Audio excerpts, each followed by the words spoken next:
யாதும் ஊரே யாவரும் கேள்வி. அனைவருக்கும் வணக்கம். தமிழன் என்ற ஒரு இனம் தனியே அவனுக்கு ஒரு குணம் என்கின்ற கொள்கை தரத்தில் காண்பதித்து தன்னிகர் இல்லாமல் உயர்ந்திருக்கக்கூடிய தமிழ் மண்ணிலே வன்னி மண்ணிலே பிறந்தவள் என்கின்ற பெருமை எனக்கு உண்டு. அந்த வகையில் இலங்கை என்ற உடல் நினைவுக்கு வருவது அடக்க வந்த அந்நியர்களிடம் அடங்க மறுத்து அடங்கா பெற்று வெளிமண் தந்த எங்களுடைய வீரத்தலைகள் பண்டார வெள்ளியன்.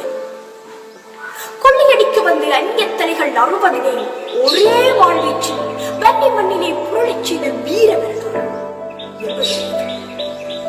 கோயில், குளம், தன்னிறைவு விவசாயம் என்று இன்னமும் வன்னி மக்கள் பட்டினி தெரியாமல் வாழ்வதற்கு அடிப்படையாக அமைந்த மன்னன் எங்களுடைய பண்டார. என்னதான் பலம் இருந்தாலும், என்னதான் பீரங்கி பலங்கள் இருந்தாலும், எங்களுடைய தமிழ் மன்னனின் உண்மையான வீரத்துக்கு முகம் கொடுக்க முடியாமல் இனத்தவர்களையே துரோகிகளாக மாற்றி புற முதுகிலே குத்தி எங்களுடைய மன்னன் வீர மரணத்தினை அடைகின்ற தருவாயிலே வந்தோரை வாழ வைக்கும் வன்னி திருநாடே என்று முந்தன் சொந்த சுதந்திரம் பொறை போகும் திருநாளா என்கின்ற ஏக்கத்தோடு மரணித்திருப்பார். அந்த கேள்வி இன்னமும் விடையில்லாத கேள்வியாகவே நின்று கொண்டிருக்கின்றது. நான் அபிராமி நகரகுமார், கிளர்ச்சி திருவியார் மகாவித்யாலயம், கிளர்ச்சி மகாவித்யாலயத்தின் பழைய மாணவி.